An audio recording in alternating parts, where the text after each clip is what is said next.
Hi there. My name is Blackzone. I'm your favorite professional wrestler who may or may not be a mercenary, but that's our little secret. You can call me Tama for short. I'm still working on that because I haven't made my debut, but basically what I'm doing right now is I want to introduce a new series that I would like to call the Black Zone. So basically what is the Black Zone? The Black Zone is literally a media where I can just yap for towards the microphone without any script, and I'm just expressing my thoughts. Whether it's positive or negative is going to be contained in this special media or this special zone, if you want to call it. So I'm still not sure how am I going to do this, and just for clarification, this video will be barely edited because you can treat it as a podcast, something that you listen in the background. And for now, this series is going to be offline only, but I could change that in the future whenever I made my debut. Hopefully, in the next couple of months, um, we can move this series into a free talk session in our live stream schedule. So I would call my free talk the Black Zone, and I can make that as a playlist. So, what are we going to talk about today? Man, that is so.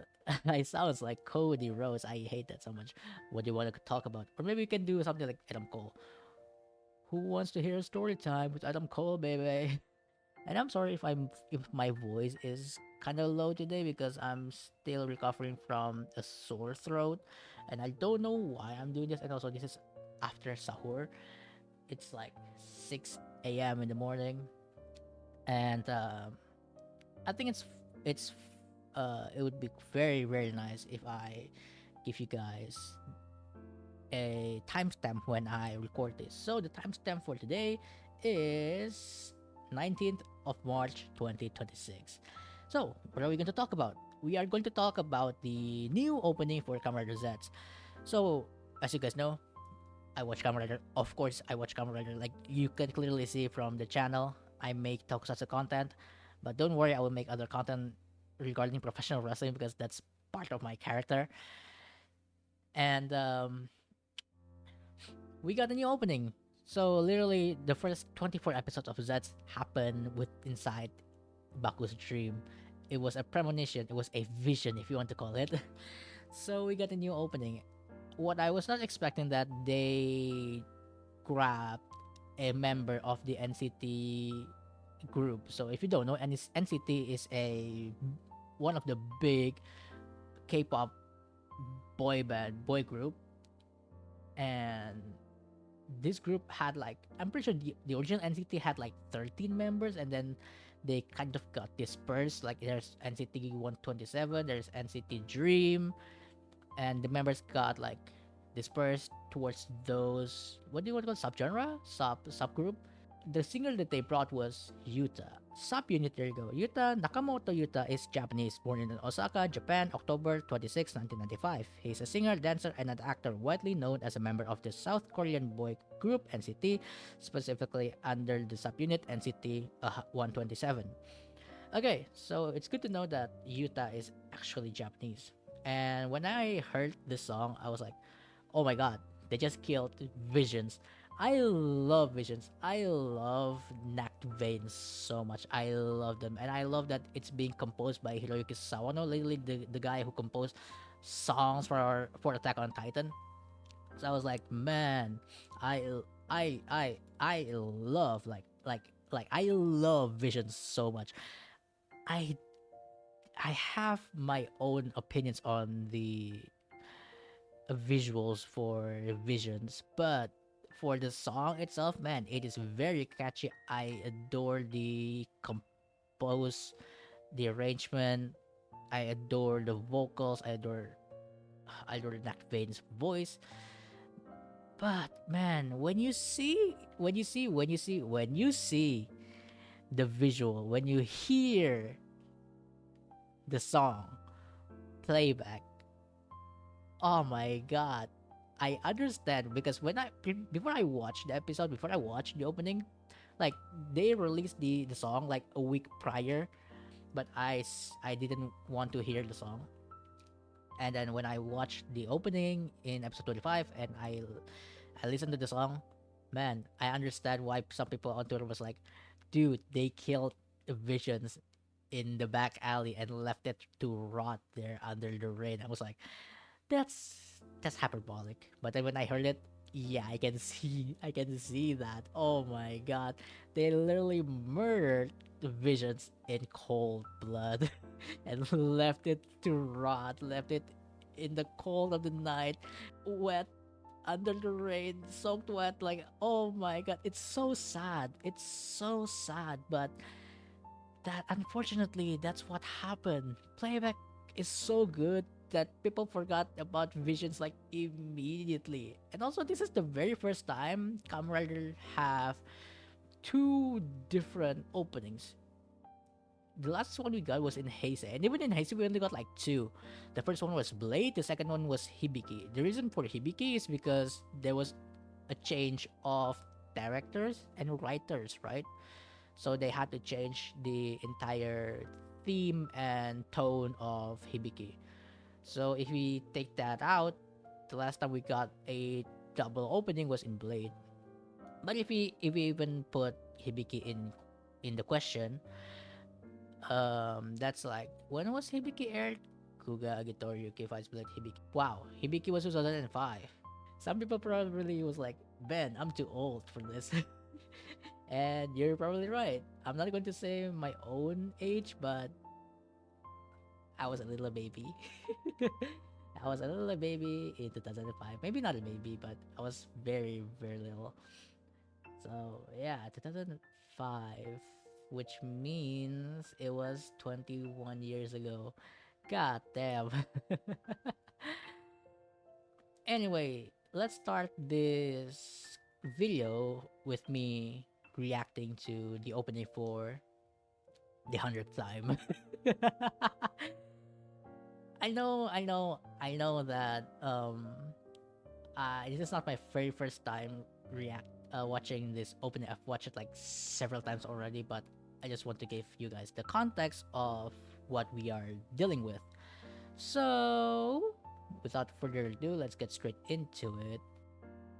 Fate, there you go. There you go. And I'm sorry if it's mirror. I don't really care. I don't want to get copyright strikes. But if it does get copyright claims, I can find a way to work around it.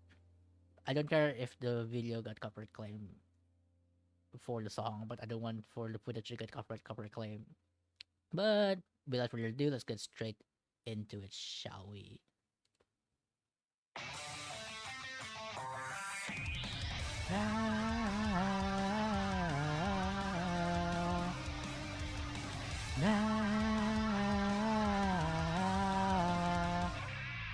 Let's go. Dude, I have to say, I adore the visual in this opening so much. I'll talk about that later, but you need to understand, this is so good. This is so good. That shot of Lord 3 is magnificent. I'll tell you why later. Butterflies, not there. Play back, say mastery, play back, Suzuka Matrix, hey, whoa. Shinkai, play back, so close to the edge. Play back. So close to the edge. There you go. Ah, such a beautiful opening. Such a very beautiful opening. So now with that done, I can flip this horizontal again. Fate. There you go. And now let's talk about the visuals in the opening. I'll put the video in mute because I want to analyze the visuals first. So it's such a very nice touch to have a fast forward footage of the first opening playing inside the locked doors. This is the exact same door. This is not a painting, but it was the exact same door where Baku kicked um Zero out of the room, which is very funny. In hindsight, it was very funny, but when you were watching it, it was intense. It was very intense. Oh yeah, also the chains are real. Keep a reference. Let's go. I hate myself because I remember watching Keza and Marcos on their reactions, and they always make this joke about the chains are real. Give a reference, and I decided to put that in my videos as well. So I just decided to yoink that um inside jokes. Hopefully they don't mind. Well, I mean, I'm editing for one of them, so I hope they don't mind. But yeah, I also adore the color splatter around the walls, and also Baku sitting on the bench, the spoiler bench, the death bench. If you know, you know. But yeah, he's sitting on the bench, and my god, this visual is so beautiful. And then the glitch transitioning into Baku in Z's form, and then the title card. Oh my god, one of the things that I hate about the first opening is that the title card is so awfully placed. Like they put the opening in futures changing meza mera mutekshotai. They put it there instead of on be the goat. Like it would be better if they put it at the end, but they have to put it there. It's not even like in near. It's not even like during the course or even like at the start. If they put it like before, it's the mission, I'm fine. But they put it on futures changing. I hate that so much, dude. I hate that so much. But man, this title card placement is magnificent. Okay, let's continue. And then they're still using the same volume esque place from the first opening. They use it for the teasers. If I remember correctly, they also use it for King Oger and also Boom Boom Jer. If you see the Boom Boom Jer ending and they had that LED background, yeah, they use the same place. So they used this place so far. I believe they used it for Dawn Brothers, but I think that's a first version. They in Counter Soul use it the version that they use in Dawn Brothers, but the version that they use in Zets is the same one that they use in Boom Boom Jer's ending, and also in Gavan's ending, and also in the Gavan's teasers, which was like very nice. It's very nice that they have this media, this place now. But I'm hoping that they don't overuse this. It doesn't overcome. It doesn't overstays its welcome, and I want them to just use it when it's needed and not every single time. Also, I also adore the detail here where it's inside the dream. They are moving backwards, and everyone is so happy because it's inside of the dream, where that's not what the reality is supposed to be. And you can see the red lines insinuating that it is a dream and not the real world. This is a premonition. But man, I love this shot. I don't know why. It's just a Baku splashing water on his face, but being reversed, it hits different. I don't know how to explain it, but it just hits different. Yeah, I just don't know how to explain it really. This shot where Baku in Dream with Seven,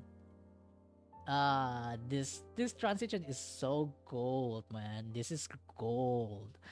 And you can see this in multiple interpretation. You can say this like that's Baku unknowingly sleeping in the dream world, and then this is Seven or Baku being a secret agent in real life trying to prevent the dream from happening, as you can see in this shot where everyone is being consumed by the nightmares.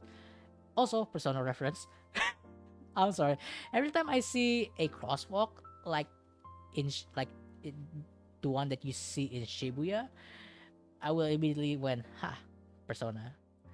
I know I'm not the type of Persona fans where like everything is a Persona reference, but I just love to unironically do that because it's just very fun. Anyway, this shot is also good. We see Zero's actor with the lady in the background. And also I also adore the code's design. I don't know, it's so slick. It's like multiple circles. I don't know if they think about this if opening first, if they think about this visual first and then make the logo, or did they make the logo first and then they were like, hey, we can implement this in our visual for this opening, because either way, this is brilliant. Because look at this. They can put lights on the edges, but not just that. We can see the people that Zero's backstab in a way or discarded, because the lady is code number 2, and then the moment she gave birth to Nem, because of the curse of the nightmare, Zero's like, yeah, we're going to handle that baby, that's our asset. And then the lady was like, no, this is my baby and I'm going to give her the life that she deserves, and I will betray code in order to do so. So these two shots showing the people that Zero slash Code have discarded, or the people who have betrayed Code. In this case, the lady and also Nox. And also, I love Nox in this shot where it transitions from the white suit, the white outfit, to the black outfit that he wears after he woke up when Baku defeated the nightmare inside of his dream. This, oh my god, I was not expecting this at all. I got spoiled for this scene on Twitter before I watched the episode, but man, I was not expecting Lord 3 to have this side of him. So there was this theory. I just scrolled on my Twitter replies, and I remembered I made a reply on one of Calvin's tweet. You can check their account if you want. Calvin Tien, if I remember, that's what their name. Yeah, so Calvin made a theory that possibly the original Lord 3 has been deceased, and the one that we've been looking at is like an imposter, and that's definitely a possibility. Or maybe that guy is just sleep deprived. I don't know. And it was everybody was not expecting to see this side of Lord 3 at all, because he was like the one who is very cold, the one who's like, oh yeah, Code 5 and Code 6 are dead. Turns out they're not that good at their job, huh? And that's literally it. And then when he killed Baku in episode 20, wait, no. In episode 24, I'm sorry, not 20. The opening played in episode 26, not in 25. I'm dumb. I'm sorry. Yeah, so when he killed Baku in episode 24, it was very cold-blooded. We did not see this side of Lord 3 at all. So it's still so weird to see Lord 3 in his opening doing the emote. This screenshot is so hilarious, but also there's a black cat in the background. So it seems like he's pointing the gun towards the camera, but then the camera moved. So it makes us believe that two possibilities. There are two possibilities. Either this is Lord 3 pointing the gun towards the camera, or he is pointing the gun at Zero. So which means at some point he's going to backstab Zero. And this is his real personality. Whereas one thing that I realized about this shot of Lord 3, I don't know why, but when I saw this clip, it reminds me of Alex Lee the voice actor. I don't know why they look the same. I don't know why they look exactly the same. You can look up Alex Lee on Twitter or on Google or on YouTube. You can clearly see that they literally are the same person. I don't understand. I never made that connection before until this specific emote. They look exactly the same. But yeah, there are some people who have made theories about the black cat as well, but I don't remember those theories. So let's move on. Also, someone made a theory about this cat eyes being Baku's sister. I forgot her name. Oh dear, I forgot her name. I'm so sorry. What's her name? Oh no. Oh no, I forgot her name. Yeah, but some people were theorizing that this is probably Baku's sister's eyes. I don't think that's right. I think that's a very, very reaching, but we'll see later. Also, man, this this this shot of the moon. I still love how the moon looks in the dream world, but also this is Nox. And there's a nightmare in the background, and it doesn't seems like it's a nightmare that we've seen. This could probably just be an abstract silhouette of a nightmare, but it could also be the exact nightmare that's being used to turn Nox into Kamen Rider Nox, which is the shadow Capsem. So maybe in the future episode we will see this nightmare being defeated by both Baku and Nox, and then turning Nox into Kamen Rider in the reality world instead of just in the dream world. So yeah, we'll see. Man, I always love the Kamen Rider Nox design. It's so clean. I love the color palette so much, and I love the shadow effects. The purple gradient is so beautiful. And also this entire shot is so cool. You see Baku handing the impact capsem towards the mirror. He's handing it towards his dream self to destroy the nightmare, to destroy the bad dreams so they don't come true. This is so cool. This is so cool. Oh my god. And also, man, look at these visuals. Look at these visuals. They are so incredible, dude. These visuals are so incredible. I fell in love with Zeztz once again just because of this opening. Oh my god. And then like I understand why Visions had such a very low budget opening, because all of the budget went here. All of the budget went to this second opening. Like, this is Visions is what I expect a camera opening would be. Playback is what I expect an anime opening would be. It's a two different world.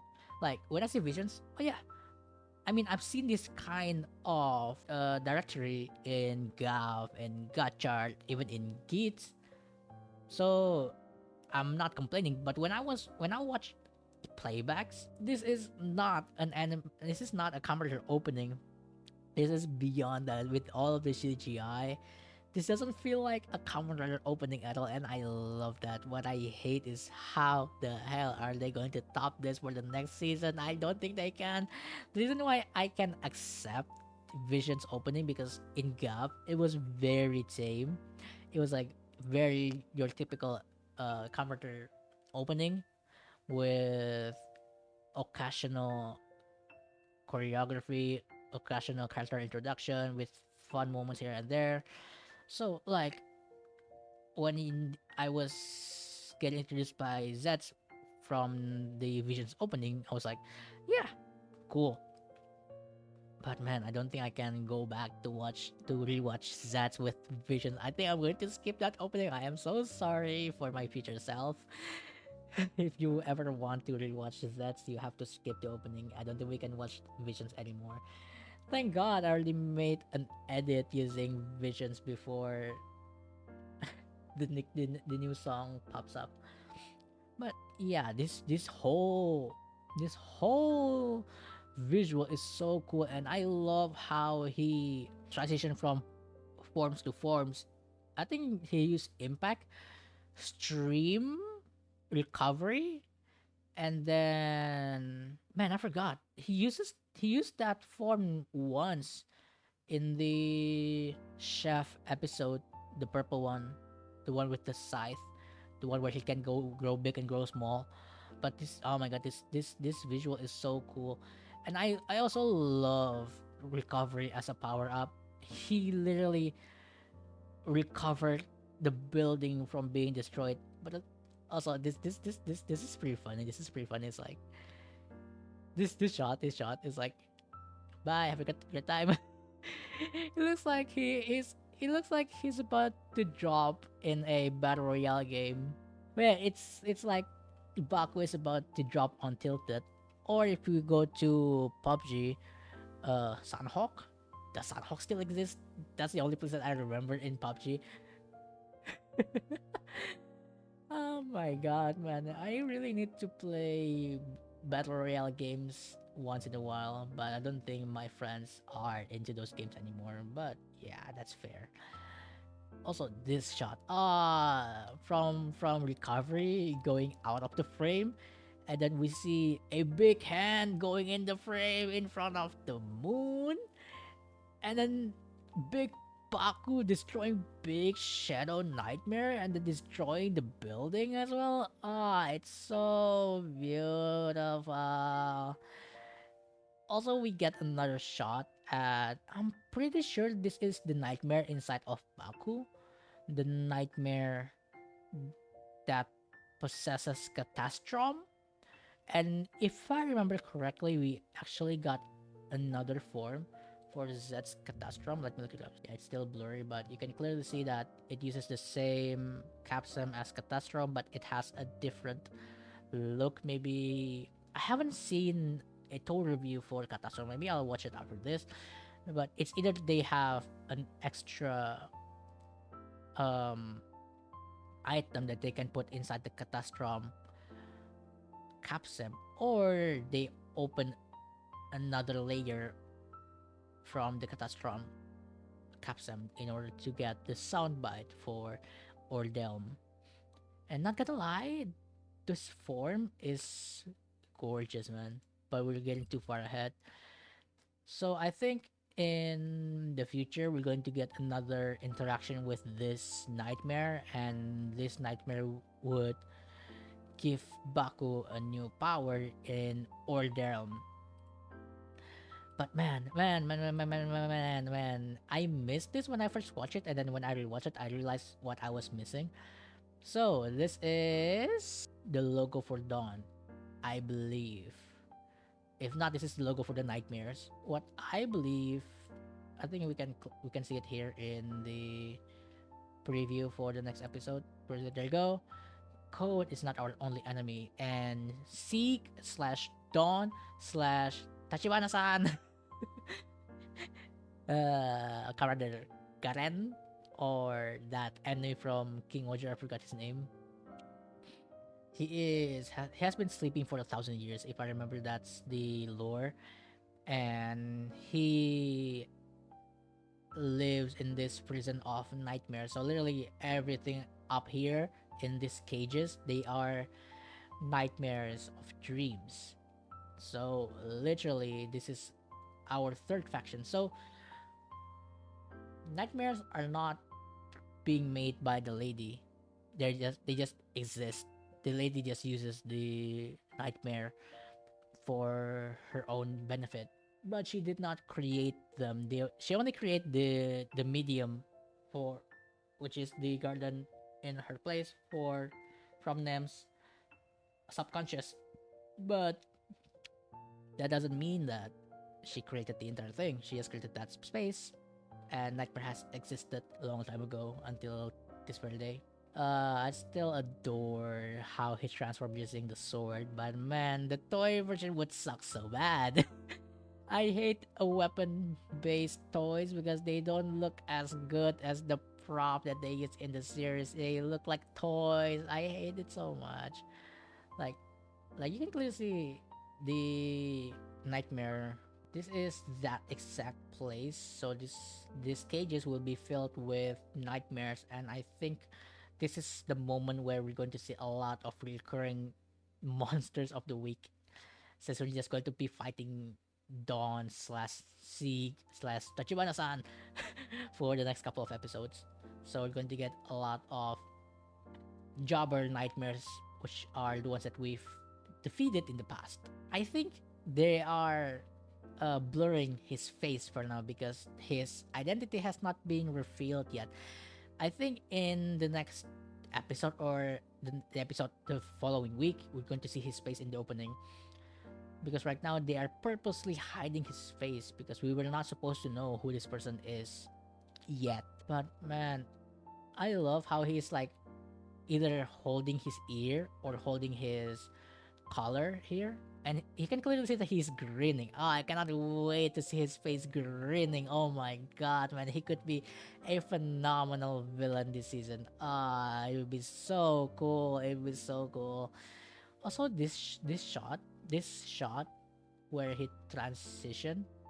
Oh, that's clean. That's very clean. They mask it very well with the metal bars. Ah, it's so cool. It's very cool, and it still blurs the rider form because we were not supposed to see it just yet until the end of the episode. So maybe in the next episode we're going to see the full suit. But this shot is so cool. This my god. He bent the metal bars into dragons. So it's fair to say that Dawn has a dragon motifs. Maybe we're going to see some dragon attacks in his arsenal, which is going to be very cool. And also, Catastrom Rider Kick. Catastrom Rider Kick. I love Catastrom Rider Kick. Also, this shot literally looks like a Gunbar Rising promotional video. If you know what I'm talking about, so there's this arcade card game in Japan for Kamen Rider called Gunbar Rising, and the promotional videos always looks like this. In the animation always looks close to this. That's why it reminds me of that. Rider kick, and then it transitions to him rider kicking a giant monster. Oh my god, Nox fighting the nightmares alongside Zeztz is not something that I thought I would see, but it's going to happen sooner or later. And man, this shot with him using his gun sword and then the gun caps him, shooting down the enemy. This is peak. This is peak. But what I want to talk about is this shot right here. This shot. We see 1, 2, 3, 4, 5. What does this mean? I don't know. But what I have in mind is maybe this is going to be our next 5 big nightmares to be defeated. We're going to get 5 new monsters, and I really, really love that idea because we are in a point where they're not going to show any new monsters, especially after episode 24 and 25. So it would be very nice if we get a new monster, a new set of monsters in this next arc, and we're not just fighting rehash monsters. We're not just fighting Dawn. We're not just fighting code number 5, 6, and also Lord 3, and possibly 0, and possibly the lady. But also this next shot. This is so beautiful. Whoever thought of this shot, they deserve a raise, dude. They deserve a freaking raise. Because, oh my days, this is so beautiful. I cannot stop thinking about this shot. It's so beautiful. It really is. It really is. It really is. And also this shot with Nem and the lady, it shows how possessive the lady towards Nem, like, you are mine and mine alone, no one can have you. Like, it's so possessive, but not in a good way, because, like, of course you want a parent to love you, but not in a possessive and abusive way, like what the lady is doing to Nem here. My interpretation is this shadow is the nightmare that gave birth to Nem. This is the nightmare that attacked the lady in her dream, which caused Nem to be born. That's my guess. Also, you can clearly see the green screen. You can see the green screen. I'm sorry, but you can see the green screen. It's not bad, but you can see the green screen, which is, yeah. This shot is also cool. We see Baku running on top of the building. Ah, this shot is so clean. And then trading blows with the Catastrom nightmare. Ah, this is so cool. So I think the entire deal with this arc is that he's going to get another power from Catastrom via, which is the Ordelm power. And we're going to actually see the Nightmare Catastrom to be a monster of the week instead of just a nightmare in Baku's inner dream. I forgot the actual word for it. I'm sorry. But so this shot is so cool. Ah, it's so cool. Ah, this is so cool. This shot is so cool. Also, the next shot has mesmerized me for days. Let's play with this. Let's play with the song. Let's play the song.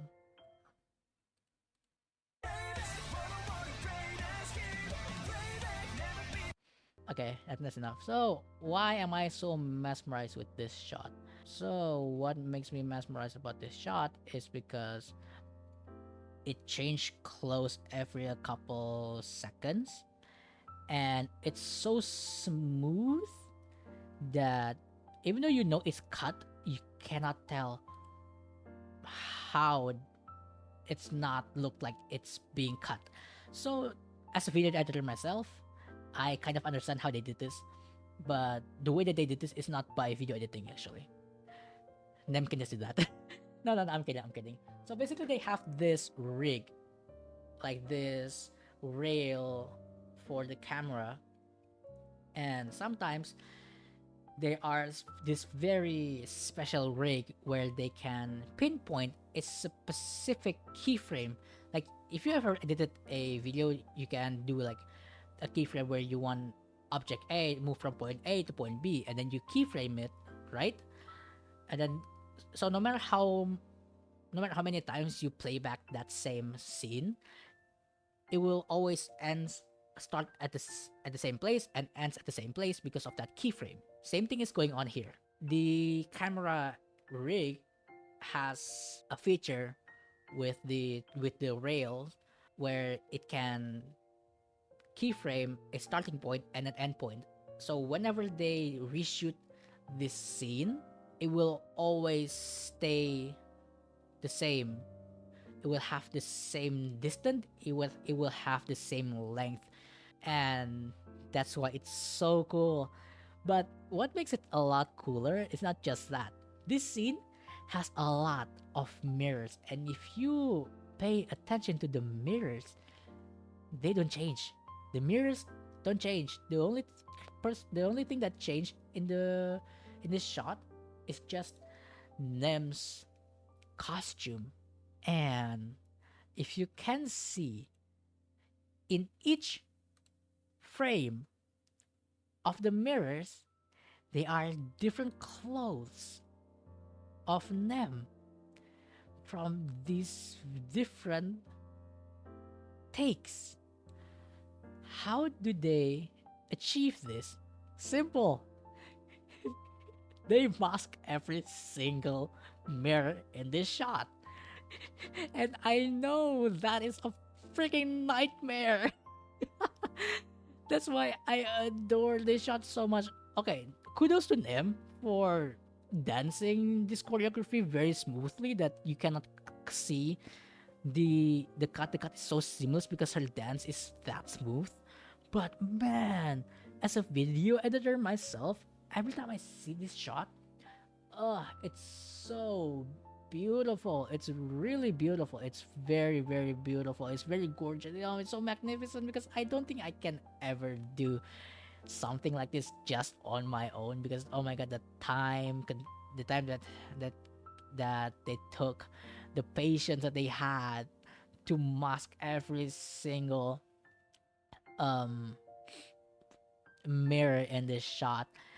And they didn't only have to they didn't just mask it, they have to keyframe the masking frame after frame after frame. Well, there's probably some automated methods, but traditionally, yeah, it's frame after frame after frame, which is so time consuming and so very tiring. I remember doing a frame by frame masking back in the pandemic when I was still actively using After Effects, and oh my god, it's so time consuming. And it was just for a meme. It was for a meme. It was just for a shit post.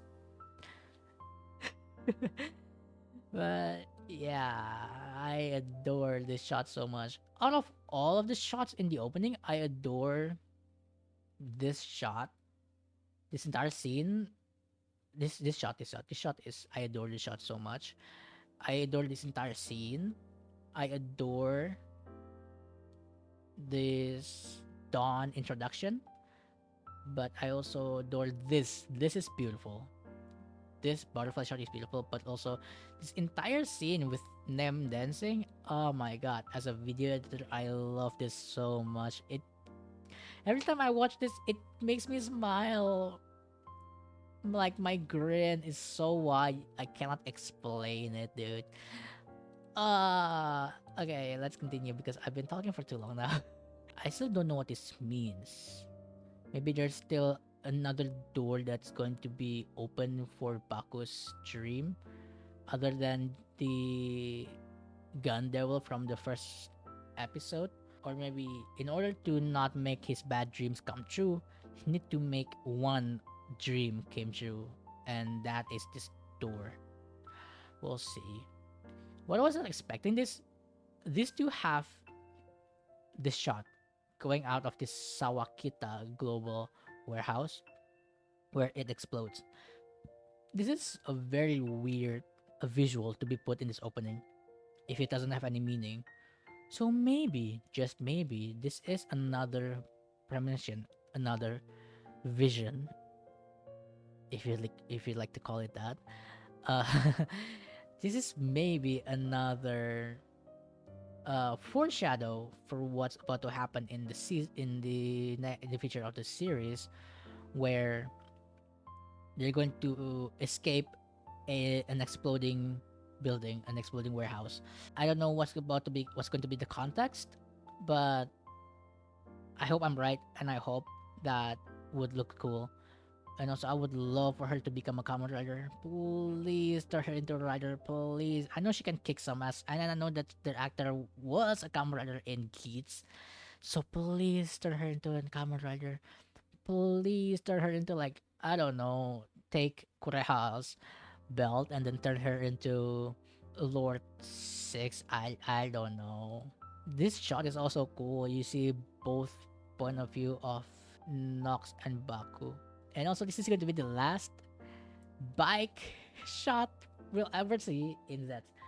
It's also funny that Baku literally kicked out Zero's motorcycle form out of the HQ, which means that we're not going to get Baku riding a motorcycle ever again in the series. God, it's sad, but it is what it is. Also, this next shot where Baku took the moon and then turned it into a candy and then ate the candy. Some people were like, huh, that's a gaff reference. And some people are they really want to get a collaboration between, or a crossover between Gav and Zeztz, because we didn't get a crossover between Gav and Gachard. So they really want Zeztz and Gav to cross path. Even if it's not in the movie, in the TV show, it's fine. Like a two 2 episode special, it would be fine. Yeah, I don't really see the point of these visuals other than maybe hinting of a possible crossover with Gaf, or just Baku ending the nightmares for good. That's literally what I have in mind for now. And this entire shot, oh my god. This final shot is so cool. And you can see all of the capsule that he have collected throughout the episodes, and there's Catastrophe right there on the left. Okay, I have been recording for an hour, and I think I'm losing my voice right now. I didn't expect to talk about the opening to take this long. To analyzing the opening.